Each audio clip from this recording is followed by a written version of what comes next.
Selamat pagi pemirsa. Di tengah langkah penghematan energi sebagai antisipasi terhadap gejolak global, pemerintah memastikan untuk tidak memberlakukan pembelajaran daring bagi para siswa. Pemerintah hanya akan menerapkan work from home dalam beberapa hari setiap pekan bagi pekerja. Keputusan itu sangat tepat karena kehadiran siswa di sekolah adalah upaya untuk menghadang degradasi kualitas pendidikan.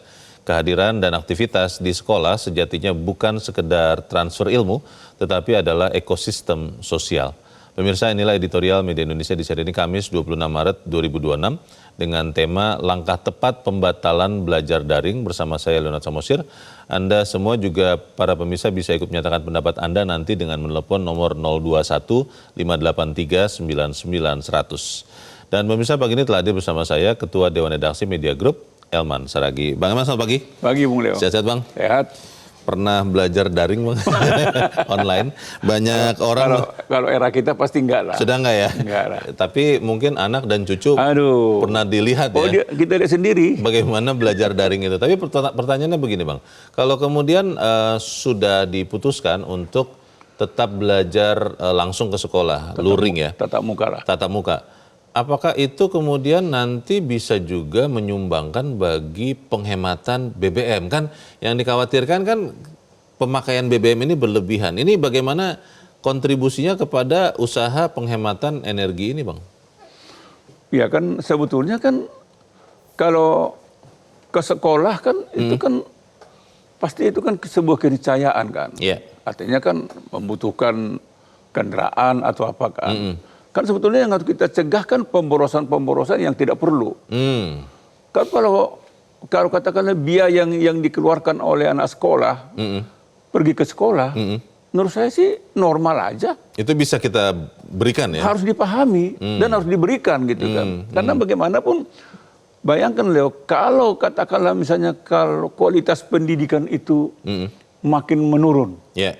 Artinya kan itu kan menyangkut masa depan bangsa ini kan. Memang waktu COVID yang lalu itu terbukti, Bang, bahwa ketika pembelajaran jarak jauh ternyata menurunkan kualitas pembelajaran, menurunkan mutu para siswa. Itu seperti apa, Bang? Kalau menurut saya diakui atau tidak diakui itu dirasakan.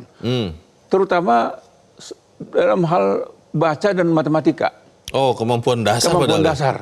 Oke. Jadi saya bisa lihat sendiri ya, saya kan waktu itu kita lihat cucu ya. Pokoknya dia, bacanya susah.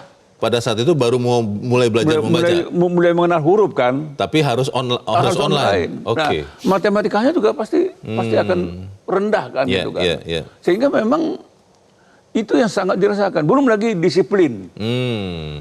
Bagaimana seorang guru bisa memastikan bahwa anak yang sekolah lagi online itu disiplin. Katakanlah misalnya berpakaian misalnya. Lengkap. Jangan-jangan anak itu kalau laki-laki misalnya hanya bajunya aja yang apa? Bagian bawahnya itu kan contoh misalnya. Bisa. Jadi banyak faktor yang memang harus kita hindari dengan dengan online. Kita akan bahas itu, Bang Elman, dan pemirsa, inilah editorial Media Indonesia untuk hari ini Kamis 26 Maret 2026. Langkah tepat pembatalan belajar daring.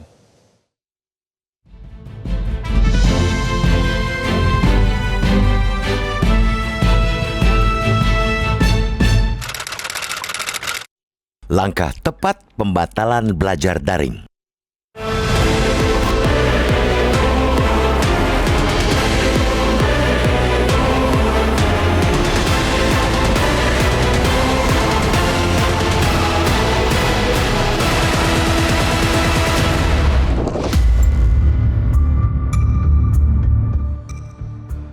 Di tengah langkah penghematan energi sebagai antisipasi terhadap gejolak global, pemerintah memastikan untuk tidak memberlakukan pembelajaran daring bagi para siswa. Pemerintah hanya akan menerapkan work from home (WFH) dalam beberapa hari setiap pekan bagi pekerja. Ketidakpastian global dan krisis energi sempat diwacanakan juga akan menjangkau kehidupan sekolah bila pekerja menerapkan WFH. Pelajar diwacanakan kembali menerapkan pembelajaran jarak jauh atau PJJ. Akan tetapi, rencana itu dibatalkan. Kita apresiasi pembatalan tersebut. Kini, pelajar harus tetap bersekolah secara fisik. Keputusan itu sangat tepat karena kehadiran siswa di sekolah ialah upaya menghadang degradasi kualitas pendidikan. Kehadiran dan aktivitas di sekolah sejatinya bukan sekadar transfer ilmu, melainkan ekosistem sosial.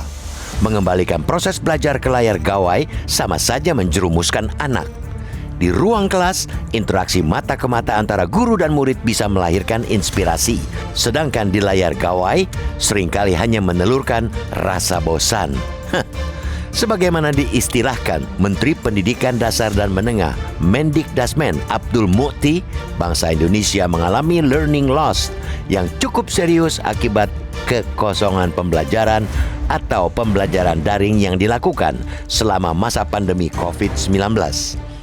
Learning loss bukan soal hilangnya jam belajar semata, melainkan juga hilangnya interaksi manusiawi yang membentuk karakter, disiplin, dan kemampuan sosial.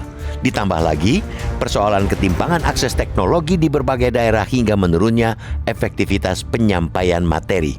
Presiden Prabowo Subianto berkali-kali menegaskan komitmen untuk meningkatkan kualitas anak Indonesia.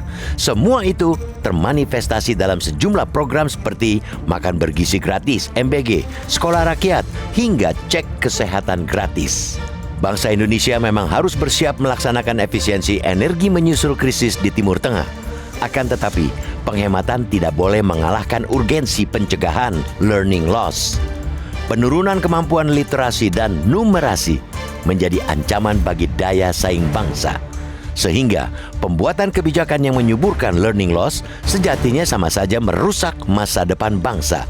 Maka langkah tegas pemerintah tetap memberlakukan pembelajaran di sekolah tentunya sangat-sangat layak diapresiasi. Akan tetapi, kebijakan itu tentunya bukan langkah akhir. Pelaksanaan pembelajaran di sekolah hanyalah langkah awal dalam optimalisasi proses belajar dan mengajar. Jangan lagi ada metode pembelajaran yang sekadar menggugurkan kewajiban. Guru juga bukanlah cuma petugas kurikulum. Sekolah harus menjadi pusat kreativitas yang membuat siswa betah tanpa terpaku pada layar gawai. Dunia pendidikan juga harus menyelaraskan diri dengan kondisi krisis energi global. Sekolah mesti menjaga hak anak untuk mendapat pendidikan berkualitas dan inklusif di satu sisi, menjalani prinsip hemat energi di sisi lain. Optimalisasi belajar di sekolah adalah keniscayaan. Di tengah dunia yang serba tidak pasti saat ini, biarkan dunia pendidikan tetap memberikan secercah cahaya untuk masa depan.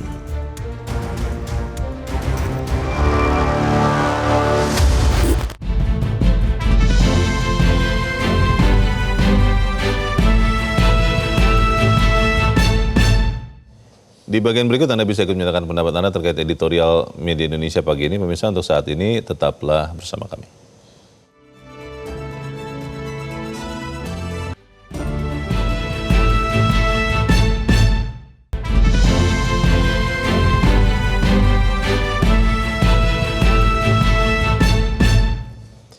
Terima kasih Anda masih bersama kami dan kita akan mendengarkan dulu bagaimana pendapat dari pemirsa Metro TV kali ini. Dari Tanjung Selor, Kalimantan Utara, ada Pak Yunus Luat. Pak Yunus, selamat pagi. Selamat pagi, mohon maaf lahir batin untuk seluruh warga NKRI Cinta. Ya. Sukses selalu. Ya, silakan, Pertama, Pak. kami sangat mendukung untuk langkah tepat pembatalan belajar daring. Memang kita mendukung apa yang dilakukan, apa yang dipikirkan oleh pemerintah pusat, oleh Pak Presiden dan seluruh jajaran. Demi kebaikan warga masyarakat Indonesia dalam penghematan energi dan lain sebagainya akibat dari kondisi yang tidak baik di Timur Tengah. Namun untuk pembelajaran anak-anak kita untuk pembelajaran jarak jauh, saya kira mohon izin dengan segala kerendahan hati kami dari pelosok harap tetap harus dilakukan pembelajaran yang langsung secara fisik. Kehadiran dan aktivitas di sekolah itu sejatinya bukan sekedar transfer ilmu, Pak. Jadi melainkan satu ekosistem sosial karena mereka bersama dengan teman-teman mereka. Nah, oleh sebab itu apapun yang dilakukan oleh pemerintah demi memikirkan bagaimana kita mengefisiensi dana anggaran dan mengantisipasi gejolak Oke, terima kasih Pak Yunus Luat di Tanjung Selor, Kalimantan Utara. Selamat pagi Pak. Yang menjadi pertanyaan juga Bang Elman adalah setelah diputuskan, dan ini artinya pemerintah mendengarkan ya masukan dari banyak pihak untuk tetap pembelajaran tatap muka, yang dimintakan juga oleh para peserta didik adalah Bang, sistem pendidikan. Ini ada beberapa hal yang seperti tes kemampuan akademik itu yang belakangan dipertanyakan juga karena rupanya di banyak tempat itu sulit sekali katanya begitu Bang. Nah ini kualitas pendidikan akan serta-merta terangkat ketika diputuskan bahwa pembelajaran tetap tatap muka atau memang perlu diupayakan lagi Bang? Ya, artinya kan dengan belajar tatap muka kan semua hal bisa dilakukan gitu kan. Itu beda dengan kalau online kan. Iya. Memang berikutnya ya tidak hanya sekedar bahwa tatap muka. Tujuan akhirnya kan pendidikan yang berkualitas kan. Iya. Pendidikan yang memang mampu menghasilkan generasi yang katakanlah generasi yang cemerlang, generasi yang berbudi pekerti, generasi yang bisa menjawab tantangan bangsa ke depan kan. Itu kan goalnya kan gitu kan. Itu sebabnya memang belajar tatap muka ini kan setidaknya kan dia bisa memahami tentang arti pergaulan sosial kan di antara mereka gitu kan. Iya, iya, betul. Dan antar temannya juga. Antar teman, dan guru juga bisa mengajarkan moral, etika gitu kan. Bung Leo bisa bayangkan apa jaminannya kalau di belajar online. Jangan-jangan dia nggak mandi. Kemungkinan besar dia itu terjadi. Dia langsung ada di depan laptop atau handphone, dia nggak mandi. Betul. Kan gitu kan. Pokoknya dan apa yang dikerjakan itu pun jangan-jangan dia hanya melongo aja gitu. Ya kan melongo, dia tidak paham. Betul. Karena memang guru pun tidak langsung menatap langsung tentang anak murid ini mengerti nggak. Dan murid pun tidak paham. Kan gitu kan. Dan Bang, tapi kalau keadaan misalnya ya, amit-amit sih, tapi kalau keadaan geopolitik ini ternyata memburuk Bang, katakanlah perang Amerika, Israel, dan Iran itu ternyata lebih lama daripada yang kita harapkan, itu kan artinya beban negara ini akan makin besar juga. Jangan-jangan kemudian kita tetap harus buat juga study from home atau pembelajaran jarak jauh. Itu bagaimana Bang? Ya, kalau saya sih beranggapan begini. Pembelajaran jarak jauh terhadap murid-murid ini, sekolah, itu pilihan terakhir. Pilihan terakhir penghematan. Pilihan terakhir penghematan. Oke. Kalau masih ada yang lain bisa dihemat, atau ada masih bisa yang digeser alokasinya, realokasi anggaran. Mungkin itu yang dipilih. Tapi karena begini Leo, justru dalam tantangan yang berat itu kan, tetap bangsa ini harus mampu menghasilkan anak-anak yang terdidik kan, generasi yang terdidik. Karena mereka penerus kita nih Bang di masa depan. Mereka lah yang nanti yang mengatasi soal ini. Betul. Kan Leo tadi bilang kan kalau resikonya yang paling berat. Lalu yang menjawab yang untuk mengatasi ini siapa? Ya mereka nih. Kan anak-anak ini kan, generasi ini kan. Bayangkan kalau mutu mereka rendah. Indonesia ini pasti makin terpuruk. Betul. Oleh karena itu memang sangat tepat ketika pemerintah tetap memilih belajar tatap muka. Artinya kan di sini kita lihat pemerintah mendengarkan apa keinginan pada orang tua murid, apa juga keinginan para pendidik kan gitu kan. Jadi ini menurut saya sih ini sangat tepat ini, dan menurut saya kita apresiasilah pemerintah menetapkan tetap belajar tatap muka. Baik. Kita harus jeda kembali, Bang Elman, dan pemirsa tetaplah bersama kami, Editorial Media Indonesia, segera kembali.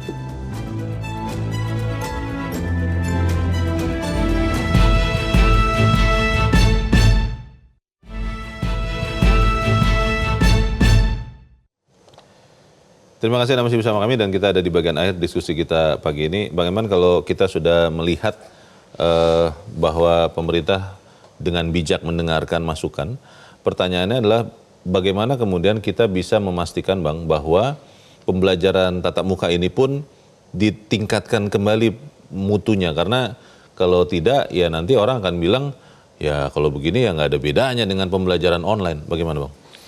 Ya memang salah satu yang harus diatasi sekarang ini adalah menurunnya kualitas belajar siswa akibat COVID kemarin kan. Ada efeknya itu ya? Oh, sangat berefek. Tadi kan saya jelaskan, Bung Yeah, Leo. yeah. Memang generasi yang lahir pada saat generasi yang mulai belajar pada saat COVID itu kan betul-betul mereka dirugikan. Iya, sangat sulit mereka. Sangat sulit mereka. Pokoknya mereka beda dengan generasi sebelum dan setelah itu. Iya. Nah, ini kan kalau perkiraan kita sampai hari ini pun belum mampu itu dikejar, dikembalikan. Masih terus diusahakan ya? Masih diusahakan. Jadi sekarang kan dua hal, mengejar ketertinggalan ketika COVID.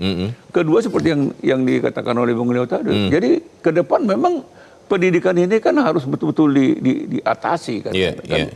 Kita kan harus mengakui bahwa mutu pendidikan kita kan ternyata kan masih biasa-biasa gitu kan. Belum bisa Iya. bisa mampu untuk menjadi cemerlang semuanya kan. Iya. Dan itu kan terasa kan. Iya. Kalau kita melihat seperti ini Bang, apa yang kita harapkan kemudian dilakukan oleh pemerintah untuk memastikan bahwa yang tadi Bang Elman sudah sempat utarakan, kalaupun keadaan memburuk maka pembelajaran online itu hanya akan menjadi pilihan terakhir Bang. Karena kita belum mendengar itu juga Bang. Ya, harapan kita ya pemerintah ya, terutama mereka terutama menteri yang menangani soal pendidikan ini berusahalah meyakinkan pemerintah ini agar soal pendidikan itu jangan diotak-atik lagi gitu kan. Jadi pokoknya ke depan urusan pendidikan sekolah ini belajar ini tetap tatap muka, dan yang harus dipikirkan bagaimana untuk lebih memajukan kualitas pendidikan ini kan gitu kan. Jadi kalau sempat lagi nanti diubah, itu tadi pilihan terakhir. Kalau masih ada yang lain, korbankan yang lain aja. Karena kita nggak mungkin negara ini bisa ditopang oleh generasi yang tidak berkualitas kan. Gitu kan. Kita melihat di banyak media sosial Bang bahwa ya mungkin juga random ya, tidak semua generasi muda yang dites begitu kemampuan berhitung dasar saja 2 tambah 4 itu berapa itu masih mikir lama dan kemudian salah. Kan kita tidak mau generasi muda kita seperti itu. Kita kan lihat kan, katakanlah misalnya IQ anak-anak sekarang kita berapa? Di bawah 78 atau gimana gitu kan. Nah itu dia, riset itu mungkin akan membuat kita tercengang kalau ada. Makanya kan harapan kita kan IQ-nya generasi kita ini, generasi akan datang kan di atas 100 kan gitu kan. Malah kalau kata Presiden Prabowo 120 lebih Bang. 120. Nah, itu hanya bisa dicapai dengan gizi yang bagus, dengan pendidikan yang bagus juga. Kalau gizi bagus, kalau pendidikan juga tidak bagus gimana? Itu dia. Jadi bukan hanya cukup dengan gizi, tapi pendidikannya juga bagus. Kita harapkan itu yang bisa terus kita jaga. Bang Elman Saragih, terima kasih sudah hadir di tempat ini. Selamat pagi Bang. Pemirsa, optimalisasi belajar di sekolah adalah keniscayaan. Di tengah dunia yang penuh dengan ketidakpastian, biarkan dunia pendidikan tetap memberikan secercah cahaya untuk masa depan anak-anak kita. Saya Leonard Samosir, terima kasih Anda sudah menyimak editorial Media Indonesia itu pagi ini. Terus jaga kesehatan Anda, terus jaga nurani Anda. Selamat pagi, sampai jumpa.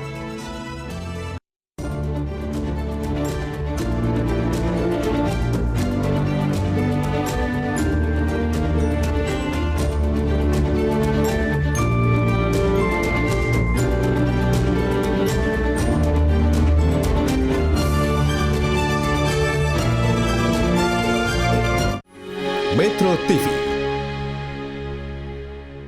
Jelajahi cara baru mendapatkan informasi. Download Metro TV Extend sekarang.